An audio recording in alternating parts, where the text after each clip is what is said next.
Guilty by Definition, written by Susie Dent and read by Louise Brealey. Thank you so much for choosing to listen to Guilty by Definition. This is my very first foray into fiction, and I feel decidedly betwittered, aka overcome by pleasing but nervous excitement. I've worked with dictionaries my whole life, but the making of them can be a total mystery to outsiders. Who decides what goes into their pages, and how do they choose? I wanted to open up that world a little, but also to add another unexpected level of mystery. I've long been aware of the underbelly of language, the unexpectedly dark side of words like thrill, which originally meant to pierce someone with a sword. What if there was a dark side to the people who document that language? What are the motivations and secrets of the dictionary makers themselves? The first thing that came to me was the title. Definition is a powerful word. We look to define every aspect of life as we navigate it, and we are constantly defining and redefining ourselves.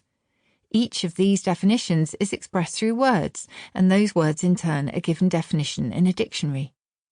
I began to consider a mystery that can only be solved through the unravelling of language, one that forces a group of lexicographers to be far more than simple word detectives. The story is set in the bones of Oxford, a city I love, and explores its darker corners as well as its brightest, famous ones. It all begins with one letter, addressed to the editors of the Clarendon English Dictionary, that hints at a long-held secret within the team.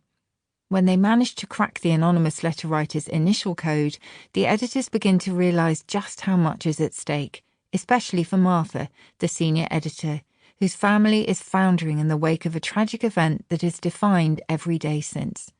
What follows is a trail of linguistic clues that promises to lead to the truth, but at what cost? I would love this audiobook to make you think differently about the words we use and where they come from. At its heart is the question of whether we can ever predict how language and life will evolve, and who are the real gatekeepers of our words. Above all, I would love Guilty by Definition to be a distraction from a world we sometimes struggle to define. Betwitterment aside, I'd be delighted if, at the end, you feel just a tiny bit finifugal, not wanting its story to end. I'll be back at the end of the audiobook to chat with Jack Edwards, the author and content creator. For now, though, I really hope you enjoy the story. Chapter 1. Quaesitum, noun, 17th century. That which is searched for. The day the first letter arrived was warm for the time of year. A Thursday in late April, when Oxford was at its most charming, the sunlight washing over the buttery sandstone of the college buildings, their spires looking obligingly dreamy against a pale blue sky. Easy to love the city in the sunshine, unless, of course, you were one of the students contemplating their upcoming finals.